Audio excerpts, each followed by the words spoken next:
Well, hello. It's Bishop Susan here at our beautiful cathedral in Hamilton.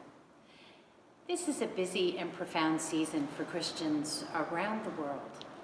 This is Holy Week, the week of weeks we call it, and it culminates in the most important holy day of the year, Easter. This is when we connect again in profound ways to the death and resurrection of Jesus, a narrative that takes us from darkness to light, from failure and hopelessness to forgiveness and new life. Rowan Williams, our former Archbishop of Canterbury, has said that doing Holy Week properly matters, because this is a week when we discover in a way that we don't at any other time just who we are and just who God is. And I think that's right. This week, we go on an important journey. We do our best to recreate the events of Jesus' last days as we go through the services of Holy Week. In some places, we pray the Stations of the Cross at the beginning of the week. On Holy Tuesday, the ministers of our church gathered as we do every year to renew our commitment to Jesus, the gospel, and to our church.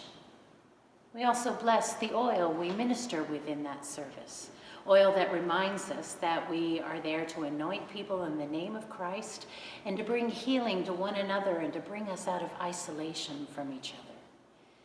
And on Maundy Thursday, we commemorate the Last Supper, where Jesus showed himself to be literally and completely a servant, reminding us that there is no power in Christian terms that is not service to. Good Friday is, of course, the service in which we remember Jesus' crucifixion and when we confront our own violence and darkness. And both on Holy Saturday at the Great Vigil and on Easter Sunday is the joyous celebration of Jesus' resurrection. And through it all, we have to be there in the middle of it. We have to be the crowds welcoming Jesus, then rejecting him as difficult and dangerous. The disciples shamefully running away, and the crowd shouting for Jesus' blood. Because if we're all honest, we've stood in all those shoes at different times. This is why we read the scriptures. This is why we live these narratives out and act out the parts, to call all these feelings out of the dark corners of our lives and integrate them into our own identities as the ones who try to follow the Christ, but also to whom doubts and fears and sins appear. And this is how we connect again in an experiential way to our stories, to climb into them and let them climb into us, to form us and teach us about ourselves and about God. Because it's only then, having journeyed through all the feelings that these events conjure up, that the joy and the alleluias of Easter morning really have meaning.